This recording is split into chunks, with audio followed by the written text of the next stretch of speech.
Olá, meus irmãos, voltando para o terceiro e último vídeo da noite. A aula está muito gostosa, não? Professor Paulino, quer fazer uma contribuição? Você trouxe, né, dissecou, né, a teologia bíblica dessa carta aí. Muito bom. É uma carta tão, assim, tão pequena, não com só capítulo, mas tão rica, assim como Profundidade. Filemão também, como são ricas. Mas, assim, eu achei muito interessante, né, lutar pela fé.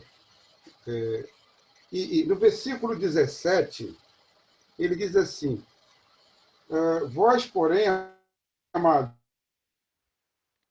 lembrai-vos das palavras anteriormente proferidas pelos apóstolos de nosso Senhor Jesus Cristo. Ele diz para se lembrar das palavras, né? Quando ele se reporta a lutar pela fé, para lembrar do que os apóstolos falaram, do que Cristo falou. E quando fala dos apóstolos, é interessante que Paulo ele fala lá para Timóteo o seguinte: em 2 Timóteo, no capítulo 1, versículo 13 e 14, ele diz assim: Timóteo, mantém o padrão das sãs palavras para que mantém o padrão das sãs palavras que de mim ouviste, com fé e com amor que está em Cristo Jesus. E ele diz mais assim no 14: guarda o bom depósito, mediante o Espírito Santo que habita em nós. Então, lá parece que, é claro que a Bíblia é inspirada, né? O Espírito Santo que inspirou os homens a escreverem. Então, não há discórdia. Então, quando Judas fala para observar os apóstolos, Paulo está falando a mesma linguagem, porque é o mesmo Espírito que inspirou Judas inspirou Paulo. E ele está dizendo agora para Timóteo, guarda o bom depósito, né? Guarda o evangelho, guarda a palavra. Mas ele precisava da assistência, ele precisava da ajuda do Espírito Santo. Ele disse assim, mediante o Espírito Santo que habita em nós, porque sozinhos nós não conseguiremos. E assim, os pastores estavam falando aí acerca da palavra, do jejum e da oração. São todos, né, juntos, né? Não há separação.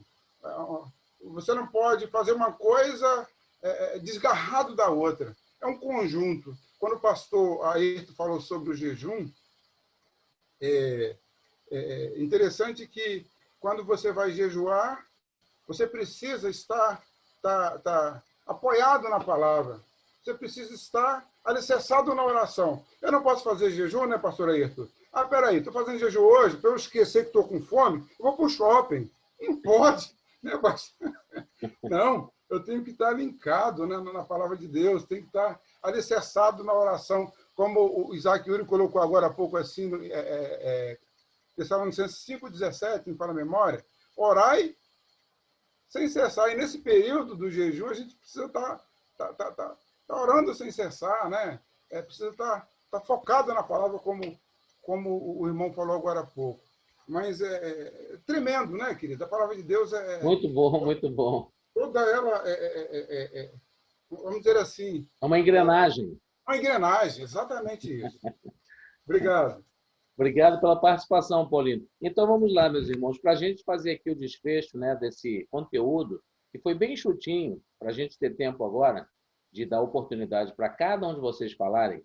Enquanto o professor Paulino estava falando acerca, né, dessa ilustração, me lembrei de uma outra ilustração, que faz menção da formiga. Vocês sabem o que a formiga faz no verão, não sabem? Ela trabalha o verão inteiro. Por quê? Vai chegar o inverno. Você já viu a formiga no dia de chuva fazendo caminho, fazendo trilha, fazendo um monte de coisa ao ar livre? A formiga, ela está onde? Ela está na toca dela. Né? Já viu aquele desenho das formiguinhas? Aí eu lembrei de uma passagem lá de Eclesiastes, se eu não me engano, fala sobre a formiga. É Eclesiastes ou Provérbios? Eu posso estar enganado, me ajudem os mestres. Eclesiastes, né? Eu acho que é Provérbios. Provérbios, perdão, Provérbios. Isso. É poético. Então ele vai dizer o seguinte, Salomão vai falar assim, vai ter com a formiga, ó preguiçoso. Aí eu me lembro de algumas questões que me veio à memória aqui rapidamente para ilustrar para vocês, para dar um gancho para vocês fazerem as perguntas. Tem alunos que entram para o IBM ou vão estudar a Bíblia e vão dizer, muitos perguntam assim, mas para que eu tenho que estudar tanto a Bíblia? Eu não vou ser pastor, eu não quero ser pastor, não quero ser missionário, não quero ser isso, não quero ser aquilo. Meus irmãos, o entendimento de estudar e estudar muito a Bíblia é guardar no bom depósito, como o pastor Dário mencionou, o pastor Ayrton, né? Guardar no seu depósito a formiga trabalha o verão inteiro para poder armazenar o depósito para o inverno, porque ela não vai sair. O cristão precisa estudar sempre, porque vai haver um momento da vida dele que ele vai precisar trazer à luz aquela experiência de comunhão, de jejum, de oração, para enfrentar os dias maus. O Senhor diz, no mundo tereis aflições, mas tende bom ânimo, porque eu venci o mundo. Quando você está atravessando um período de bonança, um período maravilhoso, onde você fala, oxa, céu de brigadeiro, mar de almirante, verde de general, e aí você fala, pá, tudo maravilhoso. E quando vem os dias maus, quando chega uma pandemia dessa da vida, aí você vai dizer o quê? A gente agora vai ter que colocar em prática aquilo que eu aprendi.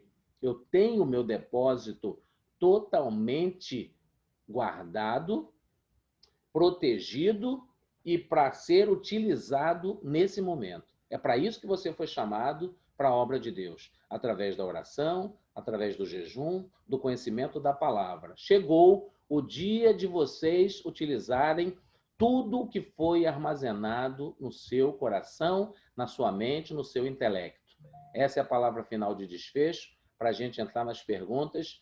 Se você tinha alguma dúvida, por que você estuda a Bíblia, não é para você ser sábio e extravasar, mas é para você utilizar no momento oportuno, porque haverão dias que nós podemos ser presos, ser algemados por causa desta palavra. E o Espírito diz, não vos preocupeis com o que haveis de falar. Eu vos darei boca e sabedoria para que vocês falem aquilo que vem da minha parte. Assim diz as Escrituras Sagradas. Amém? Abrindo o momento de perguntas, quem vai levantar a mãozinha? Primeira mãozinha azul, ou dá um oizinho. Opa, Claudionor, diácono Claudionor. Direciona a tua pergunta para quem, para ficar mais fácil. Eu quero perguntar para o pastor Ayrton, pastor Dário, para quem que você queira perguntar, ou para mim, né? Bom, pode ser para os três. Opa! Espera aí. Estão me ouvindo? Ótimo, pode falar, querido. Bom, Deus abençoe a todos. A minha pergunta é o seguinte, eu queria saber o que seria aqui no versículo 20, vós, porém, amados, edificando-vos na vossa fé santíssima, orando no Espírito Santo. O que seria essa oração no Espírito Santo? Essa é a minha pergunta. O que é orar no Espírito Santo? Eu vou deixar que o pastor Dário te responda. Orar no Espírito Santo é orar com a sua vida ligada no Espírito Santo. Paulo fala a respeito de uma oração que é orar em secreto. 1 Coríntios, capítulo 14, fala em uma oração numa língua espiritual que você ora em secreto e que você se edifica orando, né? Então, orar, como o texto diz, qual versículo que é? 20. Versículo 20. Orar no Espírito é quando você está interligado com o Espírito Santo na sua vida. Presta atenção, a Bíblia fala assim, tudo quanto vós pedirdes, segundo a vontade de Deus, Deus fará. E a Bíblia também fala que o Espírito intercede por nós com gemidos inexprimíveis. E também fala que o meu Espírito testifica com o Espírito de Deus que nós somos filhos de Deus. Então, existe uma relação de intimidade entre o Espírito que o homem tem Lembra que nós falamos que o homem é composto de uma tricotomia, corpo, alma e espírito. Corpo, a parte material, que é pó e o pó volta, a alma é a parte eterna do ser humano, e espírito é a parte de Deus que é dada para nós, que nos faz buscar Deus. Então, esta ligação do nosso espírito com o Espírito de Deus é que faz com que haja uma percepção da nossa filiação com Deus. Então, quando eu estou filiado, ligado, envolvido pela ação do Espírito Santo de Deus na minha vida, eu tenho liberdade para chamar meu Deus de pai, de aba, de paizinho, pai querido, meu pai amado, enfim. É essa ligação que me dá essa autoridade, né? É o sangue de Cristo Jesus que me dá ousadia de entrar no Santo dos Santos, na presença do Deus Todo-Poderoso. Então, é possível você orar sem ser no Espírito? Sim, quando você está carnal e faz uma oração por fazer, uma oração decorada, uma oração sem propósito, sem vontade, orar por orar, né? Quando você gera um projeto para você e fala assim, não, todo dia eu vou orar nesse horário, mas sim, sem envolver fé, sem envolver intimidade, relação, né? Então, a oração, quando você faz no Espírito, quando você faz na intimidade de Deus, você já conhece a resposta de Deus. Você sabe o que Deus vai falar para você, porque você está pedindo segundo a vontade de Deus. Então, orar no Espírito Santo, para mim, tem essa conotação de intimidade com o Todo-Poderoso. Você pode entrar no quarto, como diz a palavra de Deus, né? Entra no teu quarto, fecha a tua porta, ora ao teu pai que vem em secreto e ele vai responder sua oração. Você pode orar no meio do trem, indo para o trabalho, você pode orar no ônibus, em casa, em onde você estiver, você pode orar porque o Espírito de Deus está em intimidade com você. Amém. E pode orar em línguas, né? A questão de 1 Coríntios capítulo 14 fala do orar em línguas, que é uma oração que edifica você mesmo. Você está orando direto com o Pai, falando direto com o Pai em espírito. Muita gente hoje não busca mais esse dom do falar em mistério, do falar em outra língua, né? E nós precisamos aprender a buscar esses dons para a nossa vida também. Amém, amém. Fala, Claudio. Por acaso seria também esse orar no Espírito, seria orar em outras línguas? Noutras línguas? Também. Acabei de falar a respeito disso, né? Você orar em espírito, orar em mistério com Deus, né? Tem a ver, sim. Amém? Amém. Agora, obrigado, Claudio, pela participação. Cristiane Vitalino, na sequência. Depois tem outro irmão antes da Ocilene. Eu não sei quem é. É o Isaac, não? Primeiro é o Isaac, depois eu. Quem é primeiro agora? É o Isaac. Vai primeiro as damas. Opa, vai lá, Isaac. Pode perguntar. Obrigada, Isaac. Você é um amor. Você é um cavalheiro. Meu filho. A minha pergunta é para o pastor Ayrton. Primeiro, né, parabenizar a aula, que foi, gente, muito edificante mesmo, ainda mais esse tema atual. E, assim, era tudo que a gente precisava, assim, confirmar no nosso coração, né? Que a palavra do Senhor, ela é verdadeira, ela é inerrante, não tem como mudar. E a palavra do Senhor diz, ai daquele que tirar um pingo do i, né? Ou um tio, né? Então, assim, é só orando por esse povo mesmo, né? Mas a minha pergunta é, pastor Ayrton, o senhor falou sobre o jejum. E eu tenho uma grande dúvida, assim, durante o jejum, a gente tem que ficar orando o tempo todo? Ou é como o pastor Dário falou, essa oração tem que ser, assim, mentalmente não, assim, a oração tem que ser, como eu posso dizer, tá em espírito o tempo todo assim com o Senhor, ou eu preciso durante todo o período de jejum estar assim num lugar orando? Não sei se deu para entender direitinho. A minha dúvida é essa, se eu preciso ficar o tempo todo orando durante esse período do jejum. Pastor Ayrton. Bom, vamos lá. A Bíblia diz, né, nós tínhamos aí Tessalonicenses 5:17, Filipenses 4:4, quando fala da armadura de Deus em Efésios 6:10, lá no final, no último componente, ele vai dizer, com toda a oração e súplica.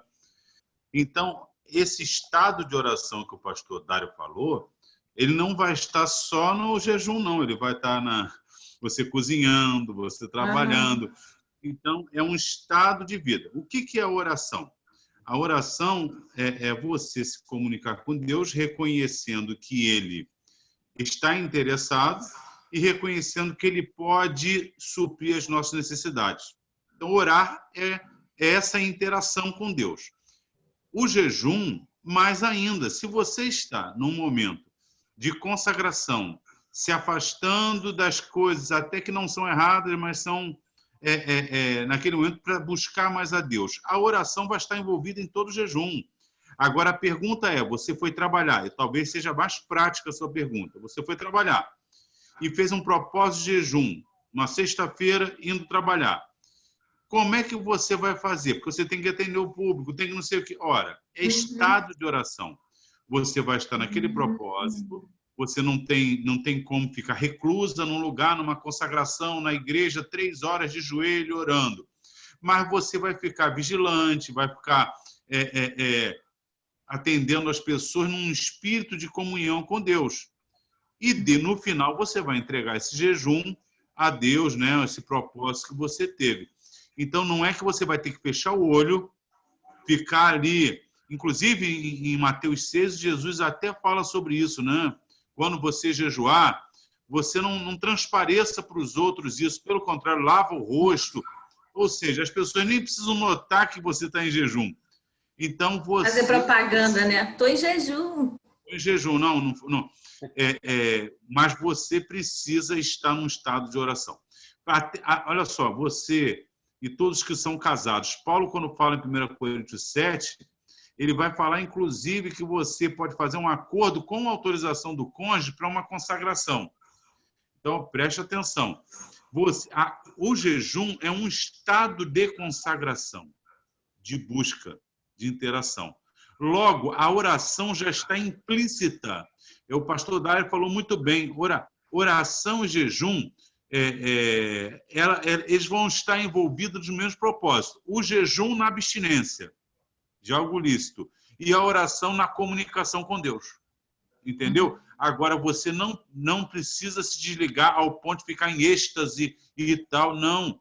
Você vai fazer um propósito, muitas vezes você vai ter que trabalhar, muitas vezes você vai ter que estar cuidando das coisas da casa, mas com um propósito de oração e jejum. Entendi. A minha dúvida era essa, pastor, porque às vezes, como eu assisto muito o YouTube, leio muito assim, essas coisas assim, sobre o jejum, como eu falei assim, eu tenho uma certa dificuldade, que o pastor estava falando, vou até procurar um médico para saber se eu tenho o mesmo problema que o pastor. Eu fico com dor de cabeça, eu fico assim, aí aquilo, eu tenho um dia para poder fazer as coisas em casa, eu falo assim, meu Deus, mas eu tenho que orar, eu fico com aquela coisa, sabe? Aquela culpa no coração, eu tenho que orar, mas aí eu aproveitei a aula de hoje e falei assim, não, hoje eu vou esclarecer. Então, assim, eu estava indo no caminho certo mesmo, assim, manter a minha mente no Senhor, né? Consagrando ao Senhor em tudo que eu faço, tudo que eu fizer, tá sempre antenada naquilo que está com relação ao nosso Senhor, né? Então, é mais ou menos isso mesmo. Muito obrigada. Obrigado. No jejum você vai sentir fome, tá? Não tem jeito, porque Eu você sinto, isso aí é normal. O próprio nome jejum é abstinência. Mas dor de cabeça, eu sinto muita dor de cabeça. Então e você tem que saber se você... Isso aí. Você pode fazer um jejum progressivo. Você ir acostumando seu corpo, seu organismo, né? Você pode fazer um jejum só de sólidos, de tomar o líquido. Aí você vai tomar um líquido que vai dar uma segurada, tomar uma água que vai dar uma segurada no seu organismo para não desidratar. Muitas vezes a dor de cabeça pode estar relacionado com a acidez do estômago, mas pode também estar relacionado com a falta de água, né? E aí você toma um pouquinho d'água, tal, e vai aumentando progressivamente o tempo do seu jejum para o seu próprio corpo se acostumar também. E é importante também saber o seguinte: pessoas que têm problemas de saúde precisam estar no jejum debaixo da orientação médica. Então, se ele tem que tomar remédio, tem que tomar remédio. Pronto, acabou. E tem gente que não pode fazer jejum por causa do diabetes, por exemplo. Tem que comer certinho, na hora certa. Então, tudo isso está envolvido nessas coisas, né? Mas eu não tomo medicamento, essas coisas assim, não. É só a dor de cabeça mesmo. Como o pastor Ayrton falou, eu vou procurar um médico para saber se é o mesmo problema que o dele. Obrigada. Vamos lá, obrigado, Cris. Deus abençoe. Na sequência, o Silene. Fala, Isaac. Primeiramente, Deus abençoe a todos, que eu não estava aí no iniciozinho, peguei a aula já começando. Amém. Eu vou fazer duas perguntas. A primeira é direcionada para qualquer um dos três e a outra é direcionada para o pastor Ayrton, que é sobre o jejum. A primeira é a seguinte: o que nós podemos fazer para, se em algum momento da nossa caminhada cristã, se nós formos, né, reconhecidos como uma pessoa influente, para nós não cairmos nesse liberalismo e falarmos coisas parecidas ao pastor que foi citado na aula. E essa pergunta é para os três. A segunda, que é direcionada ao pastor Ayrton. Pastor Ayrton, em relação ao jejum, é pecado você se abster de smartphone ou de qualquer coisa parecida, como se fosse um jejum? Pastor Dário, quer responder primeiro? Eu sou educado, eu cedo para o senhor. Responde você, Claudemir. Sei que você está doido para responder. Essa é fácil, Isaac. Até a primeira é o seguinte: para nós não cometermos o erro de fazer com que o que está acontecendo é só não se desviar da palavra. Porque, na verdade, eles se desviaram da verdade. E aí vem a questão humana de você querer dar respostas humanas para o pecado que a Bíblia diz que é pecado. Exemplo. A vaidade é pecado. Se você se desvia da verdade, você começa a trazer instruções humanistas para dentro da igreja e querer colocar circunstâncias sociais acima da palavra de Deus. Então, essa pessoa já se desviou da verdade, ok? Essa é a primeira. A segunda é com o pastor Ayrton. Olha, Isaac, a gente tem que primeiro fazer uma separação, tá?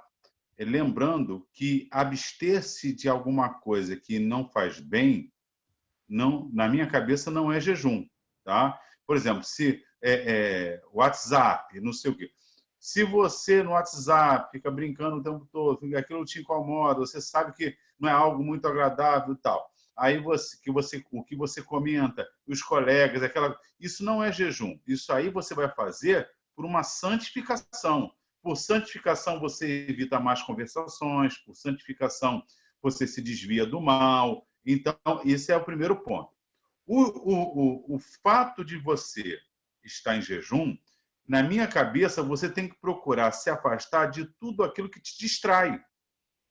Se eu estiver em jejum, se eu estiver trabalhando, por exemplo, que aí não tem jeito, eu vou ficar concentrado no meu trabalho, mas vou evitar brincadeiras, eu vou ficar... Por quê? Naquele momento, eu estou me abstendo de coisas que eu gosto, não são ilícitas, comer, não é isso? Conversar, às vezes, você vai procurar uma consagração. Então, depende do que você chama ficar na mídia, na internet e tal. Isso aí, existe hoje um tipo de jejum que o pessoal pratica, né? Eu gosto muito de televisão, vou ficar 3 dias sem televisão. Eu não sei se isso chega a ser jejum ou apenas um processo de santificação natural. Porque qualquer vício que você possa ter, seja WhatsApp, seja YouTube, seja televisão, seja rádio, seja o que for, que você não dedique tempo para buscar a Deus, você precisa se afastar disso. Não necessariamente ser jejum. O jejum é um momento que você se separa com um objetivo específico de consagração a Deus. Jesus ia para tal e orar e jejuar. Paulo foi para tal lugar e eles tinham o propósito de orar pelas pessoas que iam embora. E eles, orando e jejuando, impuseram as mãos. Esther falou, olha, orem por mim. Então, você vai estar em jejum por um propósito que está fazendo. Repare que, nesse caso, o que seria o WhatsApp? Seria conversar com os colegas e tal, e aquilo é agradável? Ora, isso aí, o próprio processo que você está fazendo de consagração, muitas vezes já vai fazer isso com você. Tá? Mas eu entendo que existe um grupo que faz um tipo de jejum hoje, que é jejuar de coisas, se afastar de coisas que te prendem. Eu, na minha cabeça, isso nós já devemos nos desprender de muitas coisas que o pessoal está achando. Eu vou fazer jejum de Coca-Cola. Aí 3 dias depois eu caio dentro, bebo 2 litros toda hora, 2 litros. Ora, você deve evitar a Coca-Cola por uma questão de saúde mesmo. Tomar menos, não é isso? Então, meu filho, o que você está chamando de jejum eu diria que é um processo chamado consagração, santificação, separação, evitar as coisas que te prendem nesse mundo. Amém. Isso nós devemos fazer Mas em santificação mesmo. não tem pecado nenhum nisso, né? Não, eu não vejo nada demais. Você está se afastando. Só que pode chamar de jejum como pode chamar de santificação. Eu gosto de ir à praia. De repente, eu evito ir à praia muitas vezes para eu poder me dedicar às coisas de Deus, estar ajudando o pastor Dário aí no negócio que ele está fazendo, um projeto que ele está fazendo diferente. Isso não é jejum. Isso aí, você está dedicando tempo a Deus na obra dele. Algo que você gosta e não é errado, você separou para buscar a Deus. Então, aí eu não considero jejum, eu considero uma consagração, uma santificação, uma entrega à obra de Deus. Amém, amém. Obrigado, Zaquiori, pela pergunta. Agora, deixa eu só fazer uma complementaçãozinha rapidinho. Pode falar, pastor. E muitas vezes acontece comigo também, né? Assim, por exemplo, tem coisas que prendem muito a gente desnecessariamente, mas que não é pecado, né? Por exemplo, ficar no WhatsApp. Se você, por exemplo, faz um propósito com Deus, o tempo que eu ia gastar naquele dia para ficar no WhatsApp ou no Facebook, eu vou dedicar esse tempo à oração e jejum. Eu não vejo mal nisso em ser considerado um momento de consagração e de jejum ao Senhor. Então, eu entendo da maneira como o pastor Ayrton está falando, mas eu vejo também que, em alguns casos, para algumas pessoas, isso é importante, né? Você largar aquele objeto, largar o celular, largar o programa, para você pegar aquele tempo que você usaria para sentar, aí sim, joelho no chão e oração, buscando a Deus. Em vez de estar lá no Facebook, você está buscando a Deus. Aí você está separando o tempo precioso para o Senhor. Amém. Eu gosto mais, pastor Dário, de chamar esse processo de santificação, mas é uma questão de semântica. Perfeito, perfeito. Vamos lá para dar tempo, só para lembrar, queridos, nós temos 13 minutinhos agora, Ocilene e Luciene. Depois a gente encerra para as considerações finais que eu tenho que falar com a turma ainda, ok? Fala, Lu. Ocilene, perdão, Ocilene. Oi, boa noite, Deus abençoe. Bom, o que eu vou perguntar tem relação com o começo da aula. Meu avô era pastor da Assembleia de Deus, né? E ele já morreu tem alguns anos, e eu notei que nos últimos anos dele, ele virou uma pessoa muito triste, porque a palavra de Deus ela tem que se cumprir. E foi se cumprir, e está se cumprindo. A gente falou no começo da aula sobre as mudanças, e essas mudanças dentro da igreja, no mundo, parece que foi entristecendo o meu avô. E no finalzinho ele só se alegrou mais um pouquinho, porque ele foi dirigir um ponto de pregação no Piabetá, e aí ele começou a se renovar. Mas eu vi que os últimos anos dele, ele ficou triste, abatido com essas mudanças que às vezes tem dentro da igreja, por causa da mudança mesmo do mundo, para se cumprir a palavra de Deus. O que fazer para essas coisas não entristecerem e não desanimarem a gente? Silene, esse contexto é muito interessante porque existem coisas que realmente entristecem a gente por nós estarmos vendo. Eu posso te dizer uma experiência que eu tive com o pastor Cassiano, eu andei muito tempo com ele. Se existia algo que entristecia o pastor Cassiano, no contexto geral, era o seguinte: você está na igreja ou em qualquer reunião e não está falando de Jesus. Isso entristecia ele profundamente. Quem conhece o pastor Cassiano e quem conheceu sabe. O pastor Cassiano vivia para falar de Jesus 24 horas. O assunto dele era Jesus. Se você estivesse comentando outro assunto, ele ficava quieto. Né, pastor Dário? Ele ficava quietinho, te ouvindo. Mas o que acontece dentro dessa resposta, né, para te dar uma resposta objetiva? Existem coisas que entristecem realmente, e tem pessoas que absorvem essa tristeza de uma forma profunda, até adoecer.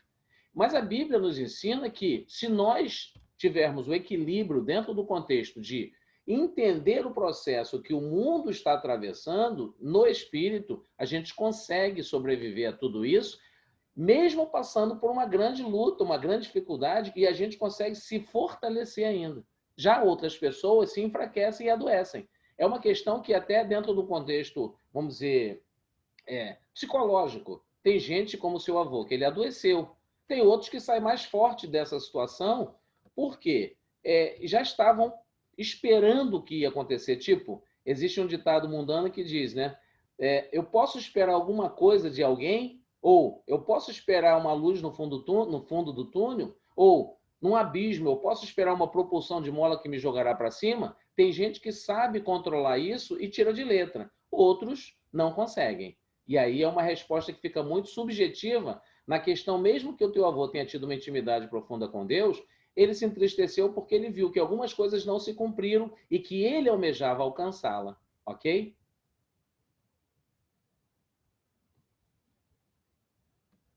Oi? Ouviu?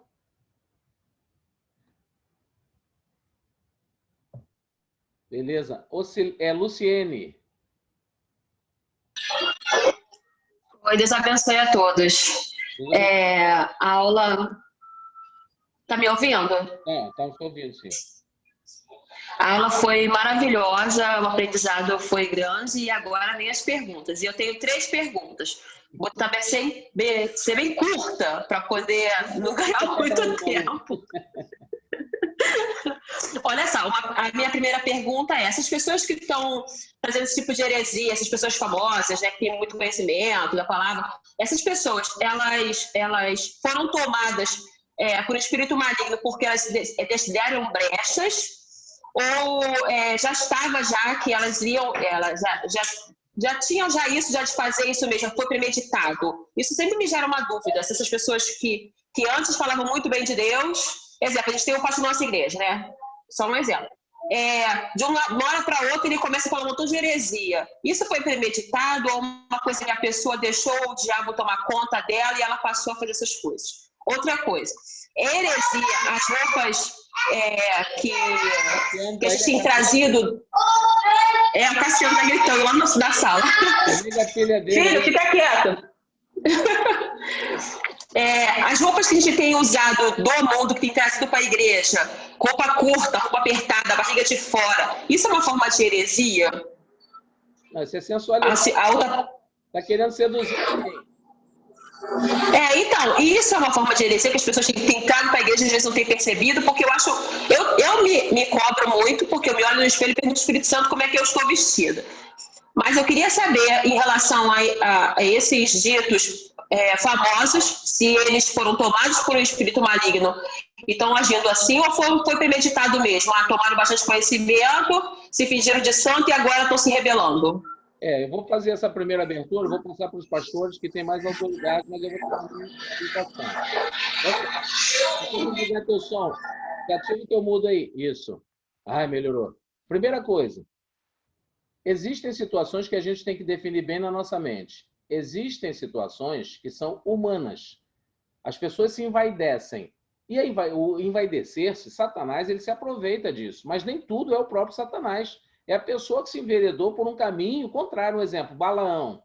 Ele se enveredou por um caminho que ele queria, da extorsão, ele queria ganhar recursos. A Bíblia diz sobre essa questão dele. Ele se desviou da verdade e começou a dar crédito à mentira. Tem pessoas que se desviam da verdade e começam a dar crédito à mentira. São pessoas que se desviam do foco. E nem tudo nesse contexto aí, ela está possessa, não. Porque tem gente que diz que tudo é do diabo, nem tudo é do diabo. É questão humana, de vaidade, e porque ela quis fazê-lo. Então, dentro desse contexto, eu passo para o pastor Dário agora, o pastor Ayrton contribuir. Dentro desse contexto. Fala, pastor Dário. Pode falar, pastor Ayrton. Aí não, ele... Pastor Ayrton. Olha só. Então, deixa eu falar. É muito complicado você tentar julgar essas coisas, né? Você pode ser levado gradativamente por entendimentos equivocados da Bíblia, em que você vai mudando o seu modo de pensar, de enxergar e achando realmente que está vivendo uma realidade de verdade, mas que muitas vezes é um engano, um engodo de Satanás mesmo. Não que ele esteja possesso, mas que ele foi iludido, né? Você vai estudando, por exemplo, eu estava estudando uma vez em grupo na faculdade, e aí uma pessoa estava lendo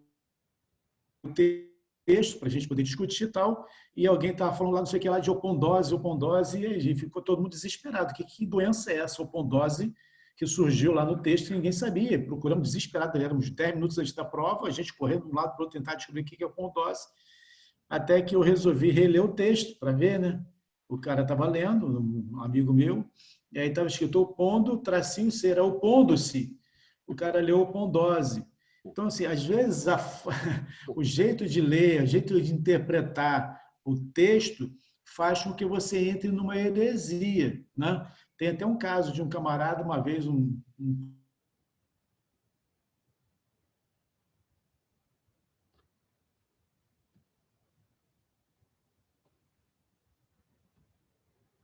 Minha tela congelou. que adulterar com a mulher. Ele interpretou errado o texto, né? Era uma crítica que Deus estava fazendo, que o homem estava se relacionando com uma adúltera. Ele não soube ler o texto. Então, se não sabe ler o texto, ele vai interpretar errado. Então, a interpretação do texto traz para nós uma luz ou não.